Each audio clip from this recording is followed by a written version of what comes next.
علماء اور واعظین حضرات آخر قاتلین حسین علیہ السلام کا دفاع کیوں کرتے ہیں؟ کیا اس کی وجہ یہ تو نہیں ہے کہ ان قاتلین میں جید صحابہ کی اولادیں بھی شامل ہیں؟ مثلا انس ابن مالک کا بیٹا سنان بن انس اور سعد بن ابی وقاص کا بیٹا عمر ابن سعد۔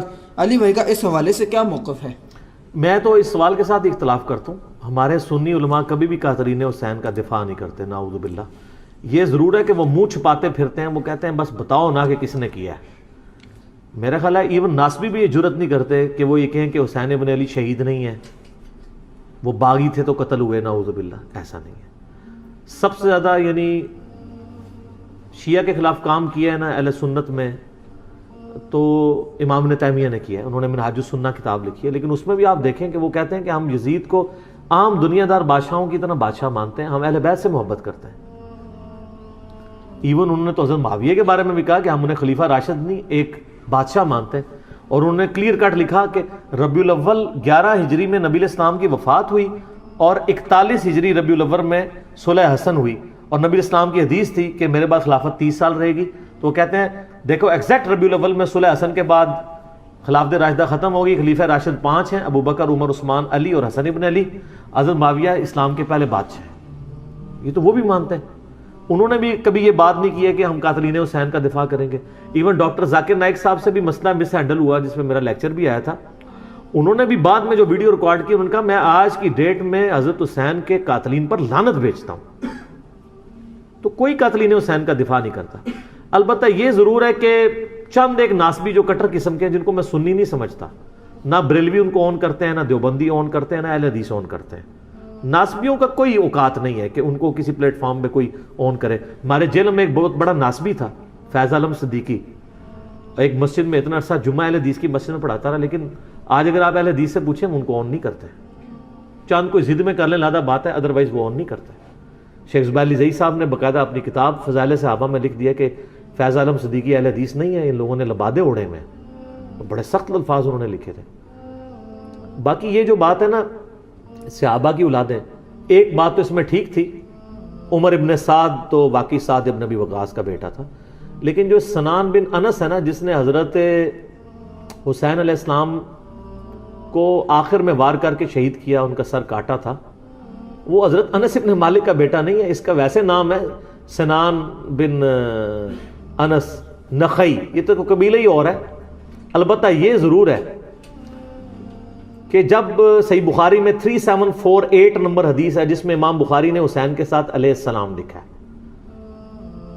جو دارالاسلام والوں نے عربی والے سے نکال دیا ہے، لیکن اسلام 360 میں، سعودی عرب کی کتابوں میں، دارالکتب العلمیہ کی کتابوں میں، سعودیہ کا جو مکتبہ تو شاملہ ہے اس میں بھی علیہ السلام موجود ہے، لیکن سارا نہیں نکالا۔ بخاری میں جہاں حضرت فاطمہ کے ساتھ علیہ السلام لکھا ہوا ہے وہ ابھی بھی دارالاسلام والوں کا موجود ہے، نکالا نہیں ہے۔ 3748 نمبر حدیث ہے صحیح بخاری میں کہ جب حسین ابن علی کا سر کاٹ کر عبید اللہ ابن زیاد گورنر یزید جو کوفہ میں اس کا گورنر تھا اس کے سامنے لا کے تشت پہ پیش کیا گیا، ولیعوذ باللہ تعالی، اللہ کی لعنت ہو ان پر، فرشتوں کی لعنت، تمام لعنت کرنے والوں کی لعنت جنہوں نے حسین ابن علی کو اس طریقے سے شہید کیا، آمین۔ تو وہ چھڑی مار کے ان کے حسن کے بارے میں کوئی کلام کرنے لگا، یہ بخاری میں بھی ہے اور ترمذی میں بھی ہے۔ تو انس ابن مالک وہاں کھڑے ہوئے تھے تو وہ تڑپ اٹھے، تو انہوں نے کہا کہ نبی علیہ السلام کے سب سے زیادہ ہم شکل حسین ابن علی تھے، اور بخاری کے الفاظ ہیں 3748، اس وقت حسین علیہ السلام کی داڑھی اور سر میں وسمے سے رنگا گیا تھا، یعنی کالا خضاب لگا ہوا تھا۔ کالا خضاب لگا سکتے ہیں، اس پہ میرا کلپ بھی ریکارڈڈ موجود ہے، لیکن 70 80 90 سال کا بابا نہ لگائے، چھوٹی عمر تک 50 55 تک، اللہ سے ایک ٹاپک ہے۔ بہرحال اس میں بھی موجود ہے کہ وہ انس ابن مالک وہاں کھڑے تھے، اس کے سے لوگ سمجھتے ہیں شاید سنان بن انس ان کا بیٹا ہوگا، اور انس ابن مالک نے ساتھ ہو کے کام کرایا، ساتھ ہو کے کرایا ہوتا تو وہ عبید اللہ کو ڈانٹتے تو نا کہ تو کیا کر رہا ہے، چھڑی مار رہا ہے۔ باقی لڑ تو سکتے نہیں تھے۔ انس ابن مالک کی اس وقت عمر 100+ تھی، یا 100+ تو نہیں ہوگی، آلموسٹ آپ سمجھ لیں 60+ تھی، کیونکہ 93 ہجری میں فوت ہوئے ہیں 110 سال کی عمر میں، 70 کے ہوں گے آلموسٹ اس وقت۔ تو بیچارے دل میں ہی اس کو برائی کو برا سمجھ سکتے تھے، جتنا وہ کر سکتے تھے وہ کر دیا، ادروائز وہ مروا دیتے تھے۔ تو سنان بن انس انس بن مالک کا بیٹا نہیں ہے۔ رہا عمر ابن سعد جو 22,000 کا لشکر لے کے کربلا میں آیا تھا حسین ابن علی کے مقابلے پہ، وہ سعد ابن ابی وقاص کا بیٹا تھا. اور آپ دیکھیں عجیب بدقسمتی اس شخص کی کہ سعد ابن ابی وقاص نے ہی وہ پرشین امپائر گرائی ہوئی ہے، عراق، ایران، یہ کوفہ، یہ سارا حضرت سعد نے فتح کیا ہوا ہے، عشرہ مبشرہ میں سے ہیں. اور مولا علی کا قول ہے بخاری اور مسلم دونوں میں کہ میں نے اپنے کانوں سے صرف ایک شخص کے بارے میں رسول اللہ سے سنا ہے کہ میرے ماں باپ اس پہ قربان، اور وہ سعد ابن ابی وقاص ہے. ان کا نام ہے سعد ابن مالک، ابی وقاص ان کے باپ مالک کی کنیت تھی. یہ دونوں نام ایک ہی صحابی کے، سعد ابن ابی وقاص. مولا علی جن کے بارے میں کہہ رہے ہیں کہ ان پہ نبی علیہ السلام نے اپنے ماں باپ جمع کیے ہوئے ہیں، اور نبی علیہ السلام کے رشتے میں معمول رکھتے تھے. 10 جنتی خوش نصیب صحابہ میں سے، اور بدری اصحاب میں سب سے آخر میں یہ فوت ہوئے ہیں حضرت معاویہ رضی اللہ تعالیٰ کے دور میں 56 ہجری میں.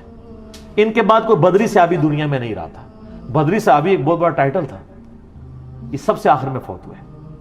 پوری زندگی حضرت معاویہ سے ان کا اختلاف رہا تھا اس مسئلے میں جو حضرت علی کے ساتھ ان کے معاملات تھے، سب و شتم والے. یہ بندہ ہمیشہ ڈٹا رہتا تھا. میرے پچھلے دنوں کلپ بھی آیا نا اس حوالے سے، کیا صحابہ کو گالی دینے والا کافر ہو جاتا ہے. اس میں نے ان کے حوالے سے حدیثیں صحیح مسلم سے بیان کی ہیں.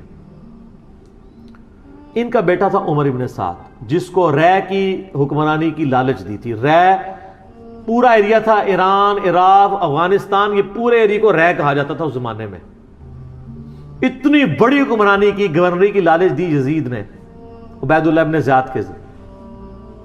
باپ دیکھ لو سعد ابن ابی وقاص جو مولا علی سے محبت کرنے والا، سن نسائی الکبریٰ میں موجود ہے. 2 تابعین ملنے آتے ہیں سعد ابن ابی وقاص کو اور کہتے ہیں، سعد ابن وقاص ان کو پہلی بات یہ کرتے ہیں کہ میں نے سنا ہے کہ تم حضرت علی کو گالیاں دیتے ہو. ان کا معاذ اللہ، ہم کیوں دیں گے؟ تو انہوں نے فرمایا یہ بنو امیہ کے لوگ اگر میرے سر پہ آرا بھی رکھتے ہیں اور میرے 2 ٹکڑے کرتے ہیں اور مجھے یہ کہیں کہ میں حضرت علی کے بارے میں کوئی نازیبا جملہ نکالوں، تو میں سعد کبھی بھی ان کے بارے میں کوئی جملہ نہیں نکالوں گا جو کچھ میں نے رسول اللہ سے علی ابن ابی طالب کی شان میں سن رکھا ہے. صحیح مسلم میں حدیث موجود ہے نا، حضرت معاویہ نے ان کو کہا ہمارا معاویہ نے حکم دیا، تو اس میں الفاظ انہوں نے انکار کر دیا. تو حضرت پھر معاویہ نے کہا تمہیں کون سی چیز منع کرتی ہے کہ تم علی ابن ابی طالب پہ سب و شتم نہیں کرتے؟ ان کا معاویہ میں نے 3 فضیلتیں علی کے بارے میں ایسی سنی ہیں، مجھے ایک بھی مل جاتی تو بہت تھی. پھر انہوں نے کہا وہ پہلی فضیلت غزوہ تبوک کے موقع پر علی کی میرے ساتھ وہی نسبت ہے جو ہارون کی موسیٰ کے ساتھ، مگر میرے بعد کوئی نبی نہیں. دوسری فضیلت خیبر کے موقع پر کد اس شخص کے ہاتھ میں جھنڈا دوں گا جو اللہ اور اس کے رسول سے محبت کرتا ہے، اللہ اور اس کے رسول سے محبت کرتا ہے. ہم پوری رات اس خوشی سے سوئے نہیں کہ کون ہوگا وہ بندہ. علی کو دیا جھنڈا. اور مسلم میں آگے الفاظ ہیں کہ حضرت عمر کہتے ہیں مجھے پوری زندگی رشک رہے گا کہ اس دن جھنڈا مجھے نہیں ملا، علی کو ملا. اور تیسری فضیلت سن معاویہ، جب نجران کے عیسائی آئے تو آیت مباہلہ نازل ہوئی، آیت نمبر 61 آل عمران کی. تو نبی علیہ السلام اپنے بچوں میں سے حسن و حسین، فاطمہ اور حضرت علی کو لے کے اور کہا اللہ میرے یہ اہل بیت ہیں. یہ تینوں فضیلتیں. اور ابن ماجہ میں ایک چوتھی فضیلت بھی ہے کہ آپ نے غدیر خم پہ فرمایا تھا من کنت مولاہ فہذا علی مولاہ، میرے پاس ان میں سے کوئی ایک بھی ہوتا تو بہت، تم مجھے علی کے بارے میں بات کرتے ہو. یہ باپ تھا علی کا صحیح شیعہ، علی کی پارٹی کا بندہ، علی کا چاہنے والا، پوری زندگی ڈٹا رہا. اور بیٹا آگے سے کیا نکلا ہے تو کوئی مسئلہ نہیں. حضرت نوح پیغمبر کا بیٹا کافر نکل سکتا ہے. تو حضرت سعد کا کیا مقام ہے حضرت نوح کے مقابلے پہ؟ یہ بیٹا تھا عمر ابن سعد، اور اس کے جو لچھن ہیں وہ شروع سے ہی برے تھے. آپ مسلم شریف اٹھائیں نا، مسلم شریف میں بالکل اینڈ پہ نا آپ کو ایک چیپٹر ملے گا کتاب الزہد، دنیا سے نفرت پیدا کرنے والی حدیث ہے. اس میں انٹرنیشنل نمبر کے مطابق ایک حدیث ہے، یہ میں چونکہ مجھے یاد اس لیے میں نے کافی لوگوں کو بتائی ہے، 7432 صحیح مسلم میں. ابھی یہ کربلا ہوئی نہیں ہے، کچھ بھی نہیں ہوا. حضرت سعد ابن وقاص بھی زندہ ہے. تو سعد ابن ابی وقاص اپنے کھیتوں میں ہل چلا رہے ہوتے ہیں یا وہ بیج والا کام کر رہے ہوتے ہیں، تو وہ ان کے ساتھی کہتے ہیں اتنے میں ان کا بیٹا سامنے سے آتا ہے. تو حضرت سعد جب اپنے بیٹے کو دیکھتے ہیں عمر ابن سعد کو، تو کہتے ہیں اے اللہ اس سوار کے شر سے میں تیری پناہ میں آتا ہوں. حضرت سعد کو پتا تھا اس بچے نے کیا کام ڈالنے ہیں. وہ اپنی زندگی میں اسی بیٹے کے شر سے اللہ کی پناہ مانگا کرتے تھے. کہتے ہیں جب وہ قریب آیا تو آتے اس نے کہا ابا جی لوگوں نے تو حکومت بانٹ دی, کوئی گورنر بن گیا, کوئی بن گیا, تسی ایتھے بیٹھے جناب حلوائی پہ کر دیو. ہائے ہائے ہائے. تو حضرت سعد بن وقاص نے اس کے عمر ابن سعد کے نا سینے پہ نا گھونسا مارا اور کہا کہ اللہ تعالیٰ کو پرہیزگار بندہ پسند ہے جو گمنامی کی زندگی میں مر جائے, جسے کوئی جانتا نہ ہو. تو یعنی وہ انہوں نے ایک گوشہ نشینی کی زندگی اختیار کر لی تھی. تو ان کو پہلی لیکن اس نے اپنے باپ کی نصیحت نہیں پکڑی, یہ پھر یزید کی لالچ میں آ گیا. اور پھر آپ دیکھ لیں جو کچھ اس نے, آج تک لوگ لانتیں بھیج رہے ہیں. باپ کو لوگ رضی اللہ عنہ کہہ رہے ہیں. آپ شیعہ سے پوچھ لیں سعد بن وقاص کی کتنی وہ عزت کرتے ہیں. میں ابھی کل ایک کلپ وہ ایک شیعہ عالم تھے سید جواد نقوی صاحب کا سن رہا تھا, تو وہ اتنی تعریفی کلمات کہہ رہے تھے اور بتا رہے تھے کہ بھئی بیٹا یہ نکلا اور باپ کو دیکھیں, باپ نے ایران فتح کیا تھا, دوسری بڑی سپر پاور گرائی تھی, اور بیٹا آگے سے کیا نکلا. اچھا آپ دیکھ لیں کہ دین ایفرٹ کا نام ہے, یہ نہیں ہے کہ یہ وراثت میں ٹرانسفر ہو.